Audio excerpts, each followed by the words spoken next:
I recently had the opportunity to spend the day with the world's most famous investor in his hometown. I found him down to earth, funny, and eager to share his secrets of success.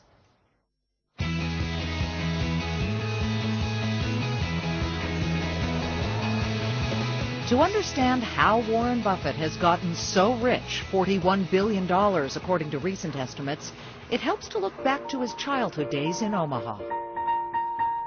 This is the store right up here. Oh, okay. Yeah, we can park right in front. Okay. Back to his grandfather's grocery store.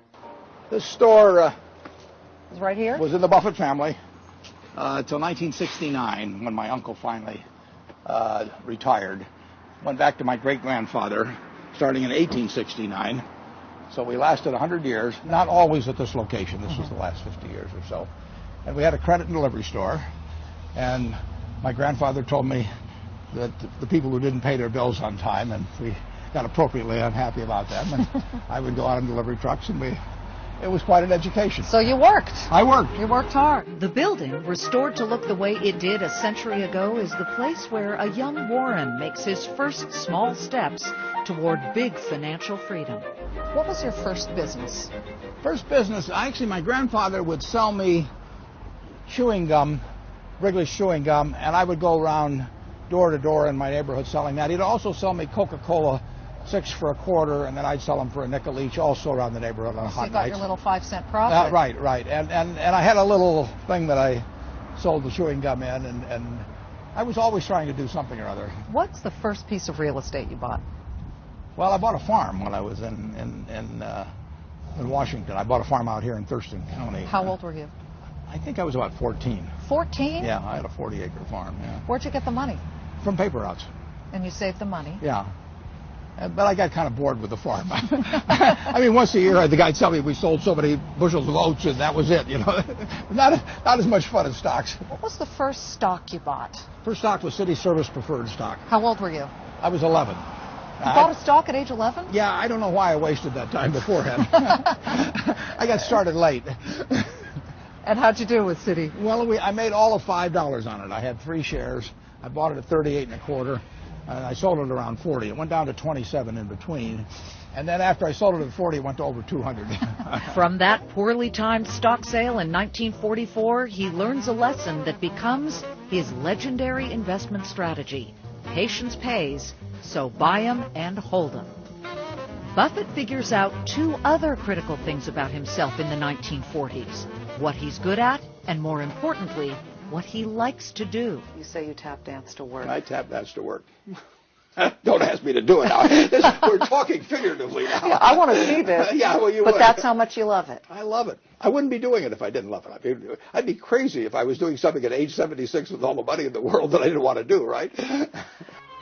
The pivotal moment in Buffett's journey comes in 1956. Just 25 years old, the man rejected by Harvard, now armed with contributions from family and friends and $100 of his own money, starts a limited partnership with 7 people. Over the next 9 years, turning $105,000 into $26 million, a stunning 24,000% increase, investing mostly in textile companies, farm equipment manufacturers, and even a company making windmills. 13 years later, Buffett forms another partnership that becomes one of the greatest 1-2 punches in the history of investing. He convinces longtime friend Charlie Munger to quit his investment partnership and join Buffett as vice president of Berkshire Hathaway. Now, with the 82-year-old Munger, Buffett sits atop one of the greatest holding companies ever. But how does this famously colorful chairman do it? I know business students ask you this all the time, but what do you look for when you want to buy a business? I'm looking for something I can understand, to start with. There's all kinds of businesses I don't understand. So what? As long as I've got some in what I call my circle of competence. So I'm looking for things I understand. I don't understand what car company is going to win 10 years from now, or what software company is going to win 10 years from now, or what chemical company is going to win 10 years from now. But I do understand that Snickers bars will be the #1 candy bar in the United States, just like they've been for 40 years or something. So I look for durable competitive advantage. Durable competitive advantage. That's hard to find in something I understand. I look for an honest and able management, and I look for a price I want to pay. While Buffett's big acquisitions have made headlines, wise investments in companies such as Coca-Cola, the Washington Post, and Gillette have provided the capital to make those acquisitions possible. Since taking control of Berkshire in 1964, the company has acquired 68 subsidiaries. In March of that year, Berkshire acquires its first insurance company, National Indemnity. In 1972, See's Candies for $25 million. September of '83, Nebraska Furniture Mart. Borsheim's Jewelry Store in '89. In 1998, Berkshire acquires Dairy Queen and Geico in January, NetJets in August, and General Re in December. In April of 2002, Fruit of the Loom. Most recently, Buffett looks abroad for new business. You just had a great adventure recently. You bought 80% of Iskar, the Israeli metalworks company. What was it that put that company on your radar? How did you find out about it? I got a letter just about a year ago right now, in October last year. I got a 1.25-page letter from a fellow I'd never heard of about a company I'd never heard of. But in that page and a quarter, it just leapt off the page that this was the kind of person I wanted to do business with, and it was the kind of business we wanted to own. So he said in that letter, he said, if you're at all interested, he said, we only want to do business with Berkshire. We're not sure we can, but you're the only company we'd like to join. And he said he'd come over and see me. So he did come over and see me, and he sat in this room, and we made a deal. That's it? That's it. I never saw the company. And, now I've been over there. You bought it without seeing it? I bought it without seeing it, right. But we do that frequently.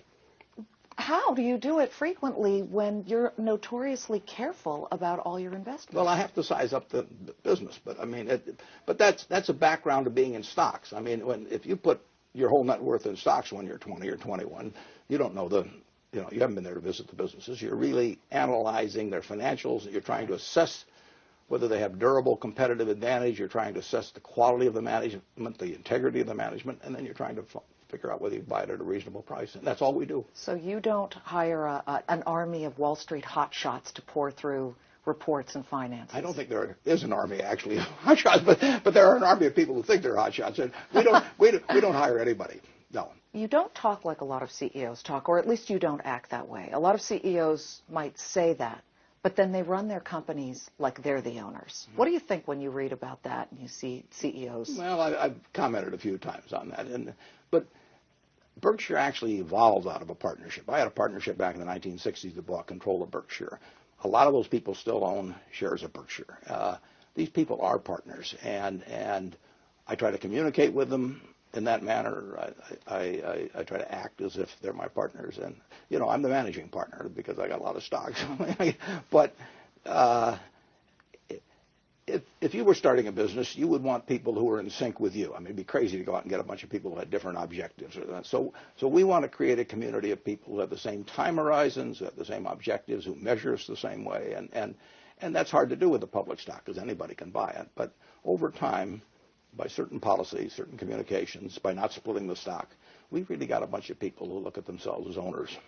And that's crucial. But when you look at the overall Berkshire Hathaway business, you've got a heck of a lot of subsidiaries. You've got a lot of businesses you own. And to keep all of those people in line, I know that in the wake of the most recent options backdating scandal, that you sent out a memo to the leaders of each of the companies saying, keep it clean. But how do you really send that message home? Well, I think that's the best way. I mean, I don't send them out some 100-page rule book because then they'll start looking for loopholes, And I don't. I don't communicate frequently so that when they get something, they really know I mean it. So it's only every couple of years. But I tell them, Berkshire's reputation is in their hands. We can't expect to employ 200,000 plus people without something going wrong every day. I mean, you can't have a city of 200,000 that is totally free of anything going on. But when it's found, it has to be jumped on. And the tone at the top makes more difference than anything you could do through the written word. But your tone has always been one of top-shelf ethics. How have you managed through all these years to not get greedy? Well, I've had everything I've wanted all my life. I mean, when I started out at age 20, when I got out of school, I mean, I was having the time of my life doing what I did. I tell the students that come out here, they're living better than John D. Rockefeller lives. I mean, they're warm in winter and cool in summer, and they can watch the World Series, or they can do anything in the world. I mean, and they literally live better than Rockefeller. So, I mean, I was living great when I was 20 years old. I was eating the same things I eat now. You know, my clothes are more expensive now, but they look cheap when I put them on. I mean, you know, everything's pretty much the same. I've lived in one house, you know, all my life virtually. So, really getting to do what you love to do every day, that's the ultimate luxury, and particularly when you can do it with terrific people around you.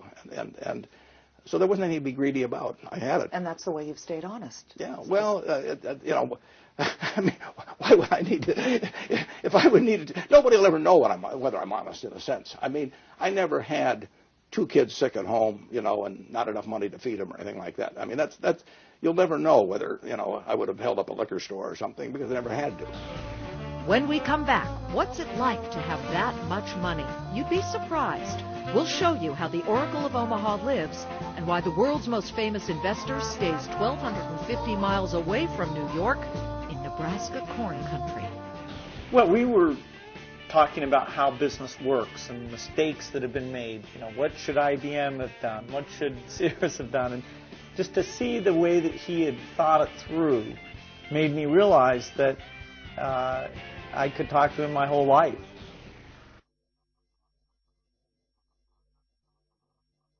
Oh, if you knew Warren like I know Warren, oh, what a guy. The second richest man on the planet lives the way he invests, simply and without much fuss. No entourage, no cell phone in his pocket, no computer on his desk. When he's hungry, it's burgers and fries and cherry Coke. He does choose the G4 instead of commercial, but then again, he basically owns NetJets, the country's biggest fractional jet ownership business. Buffett's life seems to mirror his deals. It's all transparent. What you see is what you get. You turned 76 in August. That's right, August 30th. Happy birthday. How do you feel? Got married on August 30th, too. That way I can remember my anniversary. Which a lot of men can't say true. they do. That's true. Congratulations. Thank you. Buffett married his longtime companion, Astrid Manx, at a low-key ceremony at his daughter Susan's house. It seems like a pivotal point in your life. Well, a lot of things happened to me over the years. Yeah. All been good. And you're well. Yeah, couldn't be better. Couldn't be better. Because I don't take care of myself, but why not? Well, I don't seem to need to. You know, why eat right if you could eat the kind of things I eat and feel good? You don't exercise? Well, I do. My doctor gave me a choice about 2 years ago. He said, either you eat better or you exercise. And I said, exercise. You took the lesser of the two evils. Yeah, the lesser of 2 evils, right. Because shareholders, whom you call owners, want you healthy. Well, I want to be healthy, too. And I'm amazingly healthy. Healthy and surprisingly down to earth. Buffett moves around freely, unencumbered by a security detail. He has a few guards with him during the annual shareholders meeting, but he says he doesn't feel the need to put himself in a cocoon. You did go to Israel. It's an investment in near a war zone. I saw the video. You're walking around.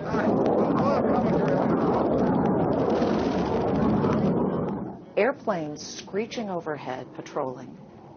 Did that worry you at all? Not in the least. No, not in the least.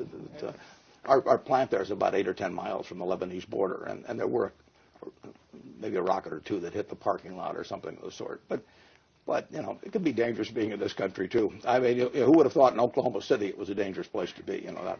Did it worry shareholders? Did you hear from them about going to Israel during that time? I heard from a few people but they just didn't understand. I mean, I'm in the insurance business, so I understand infrequent events, and I don't worry about something like that at all. But some CEOs are trailed by security details. They don't want to go in an elevator with any other person. You're not like that. No, nobody's after me. You don't have those CEO quirks. No. It's no fun living that way, Liz. I mean, as a practical matter, I like the way I was living when I was in my 20s. I still like that way. I mean, I like to go home and put on a sweatsuit and do what I like to do. I go to practically no social functions in Omaha. I know what I enjoy.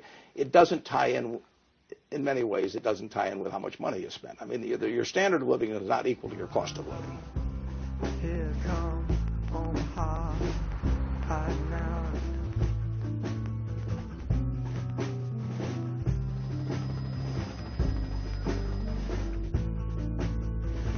My daughter lives about 2 blocks over that way from here. Buffett is comfortable here in Omaha, in part because people leave him alone, with the exception of a random fan or two. We open up Borsheim for Somebody him. wants to say hi. Oh, yeah, hi. How are you? Well, that's the first time I've just been here. Oh. Well, there's always a first, right? I know it. Lucky me. Take care. This billionaire doesn't even have a chauffeur. He drives himself around in a 2006 Cadillac DTS, recently purchased after he auctioned off his old Lincoln Town Car, famous for its thrifty license plate. You're not one to accumulate a lot of things. No, most of the toys are a pain in the neck. I mean, if I had a boat, you know, and I had a crew of 60, there'd be somebody probably be stealing, and some of the crew would be sleeping with each other, and all kinds of things would be going on that I wouldn't care about. It'd be it's much easier to have friends that have boats, right? But What's your indulgence? well, if I can get one of these big screen TVs, naturally to watch CNBC, but beyond that, to watch Nebraska play a good football game, and I'm sitting there eating popcorn, and I'm in a sweatsuit, I'm enjoying life. You're happy. I'm happy. A man of simple means. And I'm a lot happier than if I were managing a huge crew of employees, keeping up greenskeepers and vast estate and boats. I'm not knocking that. I mean, if anybody likes it, that's fine. But I know what I like. And what I like is watching Nebraska beat Texas, which they didn't do last week. It's really no surprise, then, that America's most prominent investor chooses to live far from the nation's moneyed elite in New York, Los Angeles, Chicago, and Miami. The reason is critical to his success. Welcome to Omaha. This is it. And you never left here. Except when my dad was in Congress and when I took the job with Graham for a couple of years. Do you think staying in Omaha has made you a better investor? Probably. Yeah. And when I was in New York, I had about 100 ideas whispered to me by noon every day, so it's overstimulation. The truth is I need one good idea a year, so that I think I can think better out here. Less distraction. Somewhere between $500 and $3 billion. Mike Fahey is the mayor of Omaha. He's known Buffett for 25 years. He's comfortable here. He knows the city. He knows the people here. He has relationships here, both business and personal relationships. So I think he is just more happy to be right in Omaha. I mean, he's lived in the same house for as long as I can remember. He's not a guy who moves around very easily. If you jump down my throat, Oswald de Morden is a professor at NYU's Stern School of Business. He feels Buffett's success is a direct result of living in Nebraska. I think what Warren Buffett embodies is the importance of thinking for yourself and not letting other advisors, other experts tell you what the right stock to invest in, because they're coming from a very different place than you are. And I think being in Omaha might give you an advantage because you don't have the constant exposure to what the rest of the world thinks that you have in New York.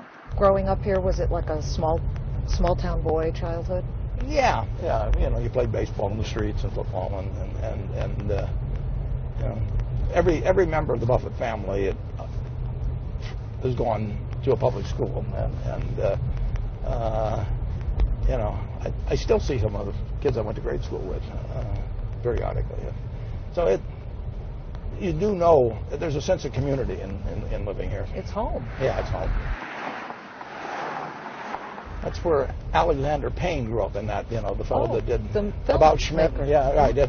About Schmidt is about an aging Omaha insurance salesman, named Warren, actually, if you remember. Or yourself.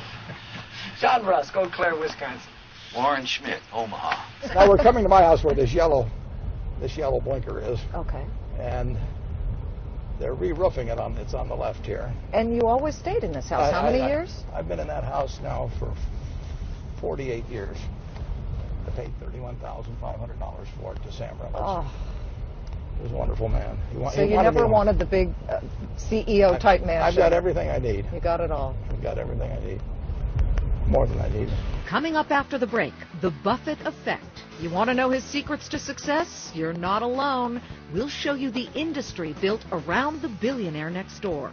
And later, inside the billionaire's playbook and what Buffett thinks every boss should know. Number one, don't lose the money. Number two, don't forget rule number one.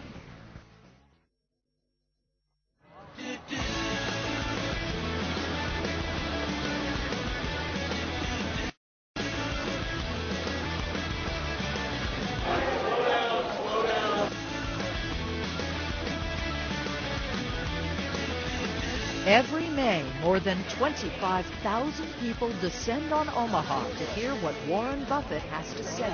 Well, thanks for coming. Dubbed Woodstock for capitalists, there is no better evidence of the cult of Buffett than the Berkshire Hathaway annual shareholders meeting. There's something symbolic about me being out of bald. Some go to learn how to be rich like Buffett. I think I learn more here than I do in school. For a whole semester, maybe a whole year. And others not lucky enough to win one of Buffett's many used items at auction, like his wallets, his car, or his ukulele, go to get a piece of the man himself. There are bobbleheads and Monopoly boards, T-shirts and books. Lots and lots of books. Let me tell you what we did. Okay. We got all the books. That's not Most all. of them. There were so many, we couldn't select them all. But look at all of these books written about you. It's a cottage industry. Yeah. And you look at all of this. I haven't gotten a penny out of it yet. Does that bother you? No, not in the least. Not in the least? No, why? Why would I care? It doesn't bother you that people make a lot of money off you and your theories? They can do it, yeah. I went on WarrenBuffett.com, and it's some guy who writes about you. Is that right? Yeah. I haven't been to that. Haven't been to that one? No. I looked you up on though. I checked you out. You Googled me? Absolutely. Are they right? Do you read any of them? They're all... I can't tell you about every one of them, but in general, they're very largely accurate. There's always some small mistakes in them. But, is your favorite? Do you have a favorite one? Well, the one I like the best is one by Cunningham, Larry Cunningham, where he puts together, he sort of rewrites my annual reports and puts them together by subject, and so that really reflects my views on business and investments. That Larry Cunningham book, The Essays of Warren Buffett, Lessons for Corporate America, is required reading in a one-of-a-kind course taught at the University of Missouri's School of Business. The course is called Investment Strategies of Warren Buffett. It turns out Buffett is hot on campus, too. Businesses that he understands, managers he can trust, those kinds of things. The class, now in its 8th year, is the brainchild of Buffett's friend and Mizzou alum, Harvey Eisen. This course is a breakthrough in terms of reality meeting academics. I said, why don't we have a course like this? And the academics looked at me and sort of scratched their head and said, well, we don't. And I said, well, why don't we? And we got it done. Bruce Walker, Dean of the College of Business at Missouri, bought the idea. We want our students to be exposed to many different approaches to investing. I can't recall one time it doesn't. Putting theory into practice appeals to the course's professors. We don't have a class on behavioral finance.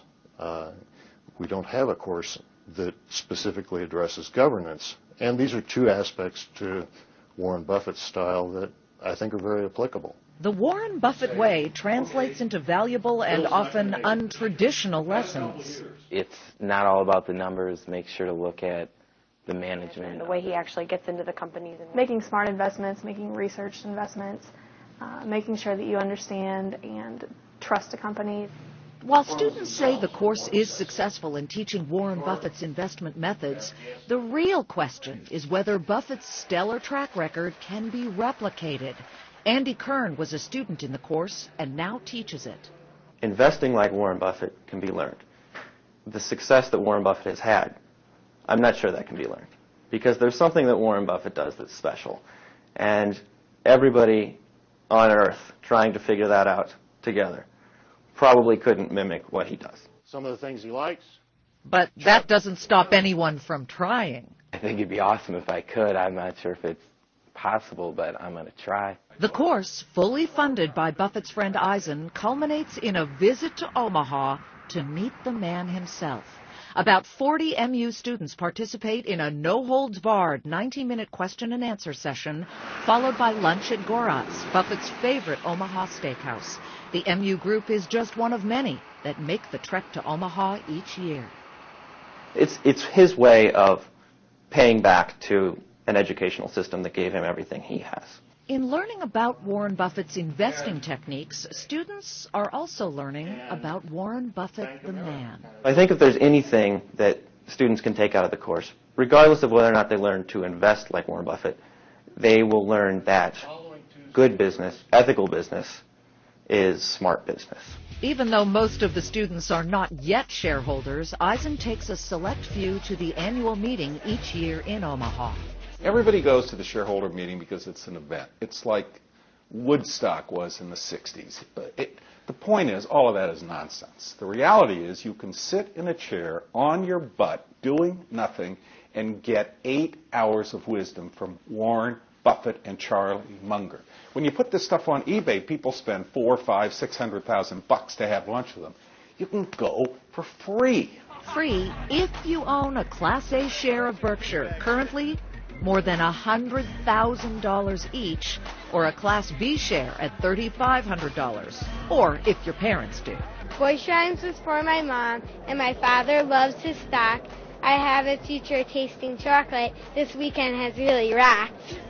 What is the one thing that young people should be doing about money? I tell them two things generally. One, stay away from credit cards. We use credit cards at our businesses, and I mean, you got to have them, but stay away from credit cards, because I get letters every day from people who have problems in their life, and it's health and credit cards. And the second thing I tell them is to invest in themselves. Still ahead, life after Buffett.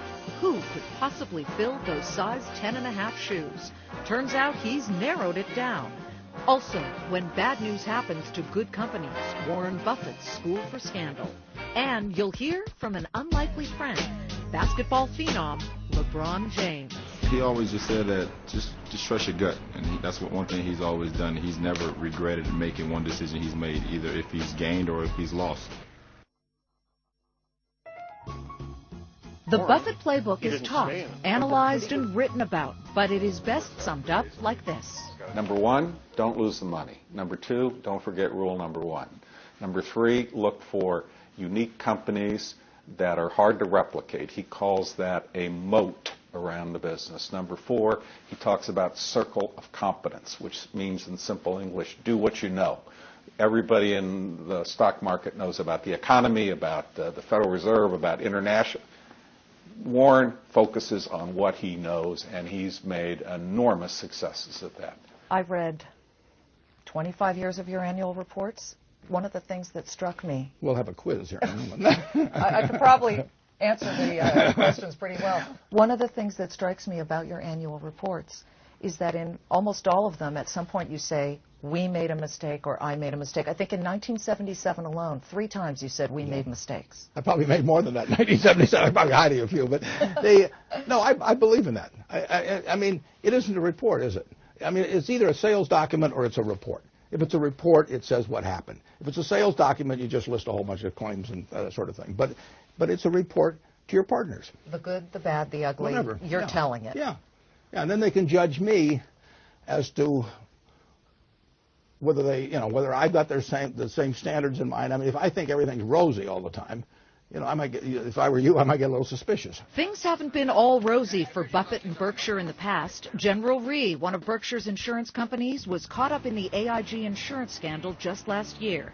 4 former General Re senior executives were indicted in Connecticut in an alleged scheme to inflate reserves on AIG books. And the move comes after the massive insurer admitted to an improper accounting of a deal with one of Warren Buffett's companies. While Buffett himself was called by the U.S. attorney to testify, he was never charged, and Berkshire Hathaway was ultimately cleared of any wrongdoing.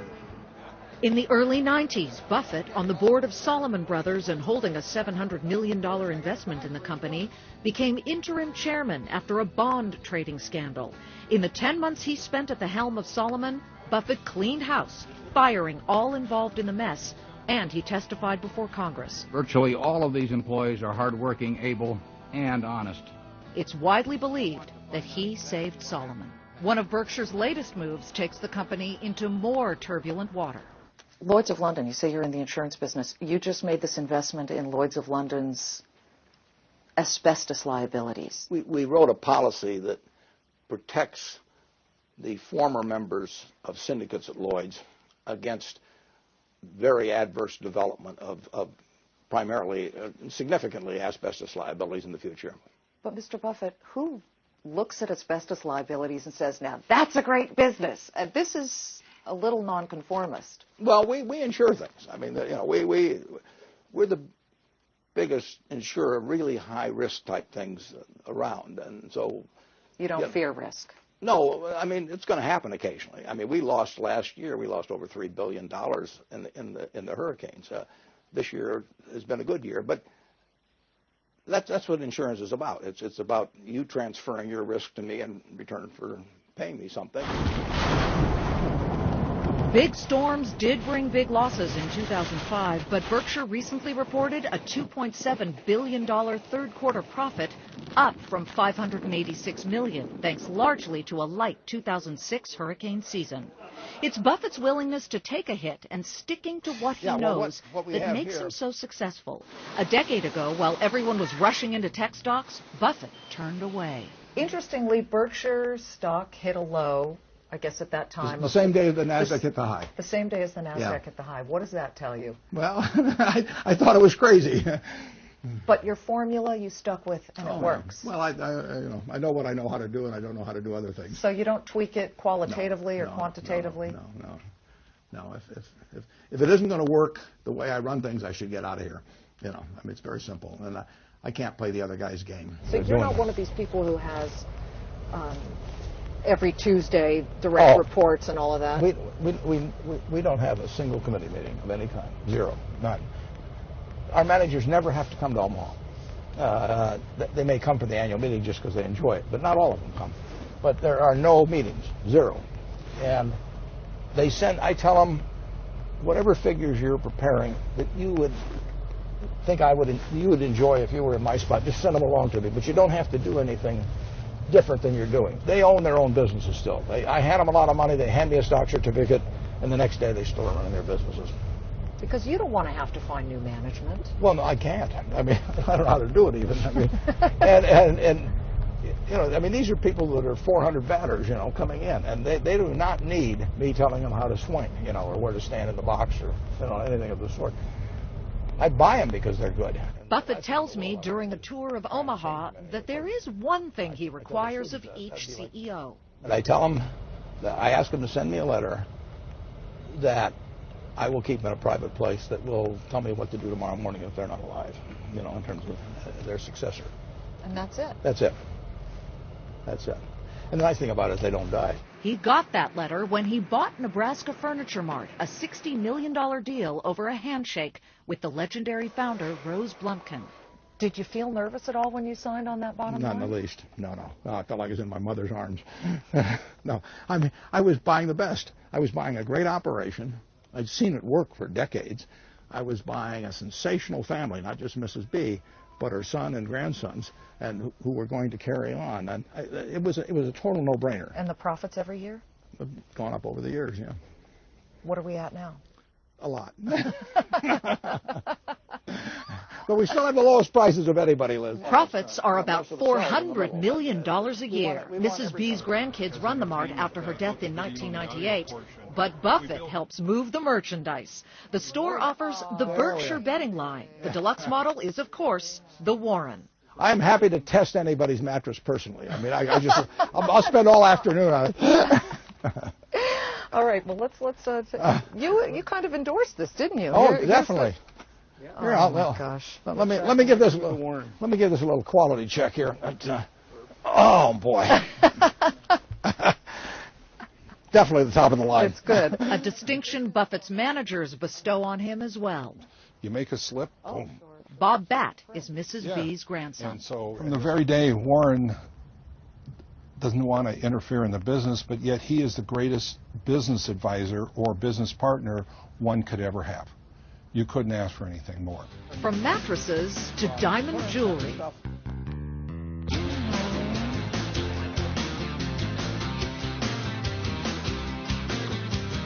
Oh, a bargain. $195,000. Susan Jocks runs Borsheim's, a Berkshire-owned jewelry store. What's it like doing business with the man, Mr. Buffett? It's a tremendous privilege, and to have him as a boss is you couldn't ask for a better boss in the world. Does he meddle? Come on. Never meddles. He gives me, I get a one-page letter with my goals at the beginning of the year, and we strive hard to achieve those each and every year for him. But it's remarkable having the ability to work with and communicate and learn from Warren Buffett. He was telling me that he does not have meetings with the CEOs, meetings with the heads of the businesses. That's highly unusual. Highly unusual. But you know what? We get our goals, and Warren is very much hands-off, but available if you ever need him. So if I have a question or I have an issue or something I need to run by him, he's a phone call away. What's the number one thing you've learned from doing business with Warren Buffett? Ethics. I think, it's such a privilege to work with somebody with tremendous ethics, with such trustworthiness and honesty, and to always incorporate that in everything that you do in life. It's remarkable, it's wonderful, and it's a great, great way to live your life. When we come back, the surprising way the billionaire next door would like to be remembered. Also, what does the only man with more money than Buffett think of him? We'll ask Bill Gates and his wife Melinda. I was fascinated by the way that he thought, and immediately I started learning from him, and I intended to only stay a short period, but ended up staying all day, and you could almost say falling in love with Warren. So they sent me this. Forget the $41 billion for just a moment, and Buffett seems like the guy next door. Funny, quirky, and self-deprecating. Oh, fruit of the loom. Fruit of the loom, yeah. Those are the fruit guys. Yeah. As we say, we cover the asses of the masses. The people who seek him out, however, put him in a universe of his own. Have presidents, well, Clinton, I'm sure you spoke with, right? Do presidents ever ask your advice? I'm not sure they ask the advice, but they sometimes they use the artifice of asking for advice in order to ask for something else. I.e. money? I've talked to most of them. I talked baseball with George W. He knew the name of the baseball stadium in Omaha. He knew it was Roosevelt Stadium. Right, I give him high marks for that. I think the most impressive thing was just how genuine a person he was. LeBron James, for those of you who don't pay attention to sports, the hottest name in the NBA, making $28 million a year, sought Buffett out for investment advice. Now, they're friends. And it's certain guys that you should touch base with, and I think he's the number one person that I wanted to touch base with, and to go out there and to see him eat cheeseburgers and drink milkshakes and play basketball was even more of what I even anticipated of him doing. So I mean, it was one of the best times I ever had. And of course, there are his famous friends in Seattle. What was it like when you first met Warren Buffett? Well, my mom encouraged me to come out, and I wasn't quite sure we'd have anything in common. He was an investor, I was a technologist. But then as soon as he started asking questions about business and choices, I realized he had a model of the world that was very complete. And I was fascinated by the way that he thought. And immediately I started learning from him. And I intended to only stay a short period, but ended up staying all day, and you could almost say falling in love with Warren. Well, he did tell me. He said, when I met Bill Gates, 10 hours we ended up talking. And he said, here are these young people. He called you young people. He said, here I am, but I felt like I had met my match. Was it a meeting of the minds, or just, people would say, oh, the number one and number two richest people in the world, but it was more than meeting of just an asset class that's similar?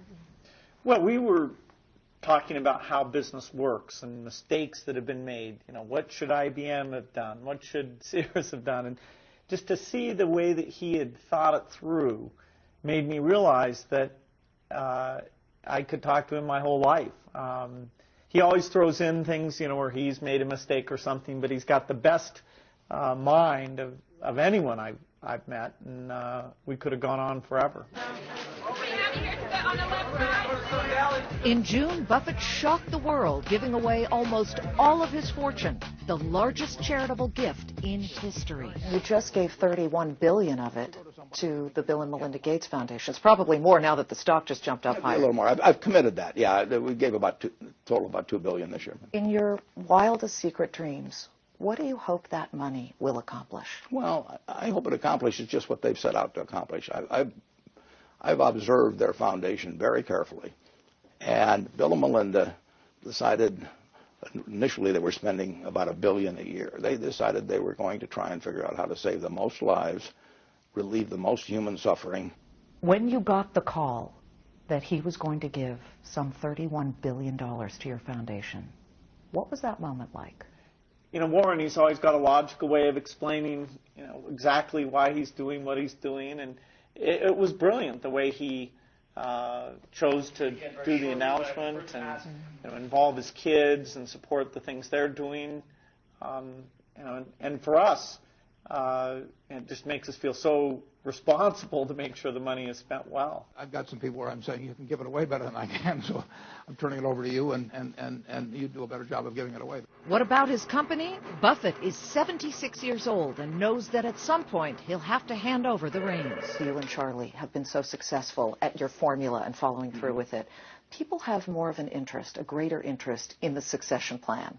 What is the succession plan? Well, the succession plan is very simple. I mean, our board met a few days ago, and we talk about that every single meeting, and we have at least 3 people inside Berkshire that in many respects would do my job better than I do. Who's that? Who are well, they? we're not able. You're not going to tell me. No. But the board knows which one of those 3 they would pick if it happened tonight. And it would be one. Oh, yeah. There'd be one CEO. I don't believe in having co-CEOs. So there would be one. They know who it would be tonight. 6 months from now, when we talk it over next time, probably be the same one. But you're confident that there's somebody within Berkshire who could do this? Oh, they understand the Warren Buffett way. Listen, I've got all of my stock will go to charity. There's nobody that cares more about the future. I mean, how much charities get from my stock will depend on the quality of the management after I go. So, I mean, I've got the ultimate interest in sound succession planning. If a new generation of managers come in, the real test of whether Berkshire Hathaway's stock price is going to hold up is first, whether those managers preserve the discipline that they've been handed down. And the second is whether investors are willing to have the patience that they've shown with Buffett and Munger. What is the Warren Buffett secret to success? I say that if people get to my age, and they have the people who love them that they want to have love them, they're successful. It doesn't make any difference whether they've got, $1,000 in the bank or $1 billion in the bank. Well, you're talking to a CNBC audience, though, Mr. Buffett. Let's talk about financial success, professional success. Well, I would say success is really doing what you love and doing it well. Simple as that. It's as simple as that.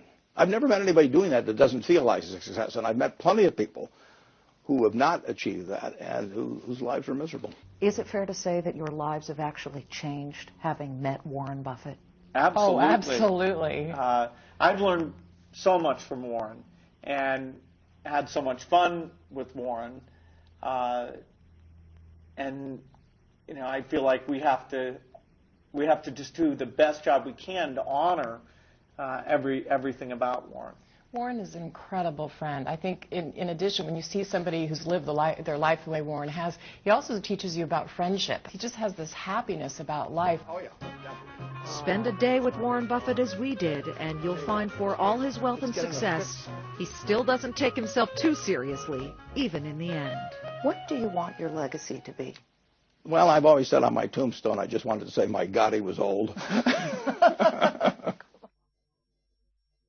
Warren Buffett, the billionaire next door. For all of us here at CNBC, thanks for watching.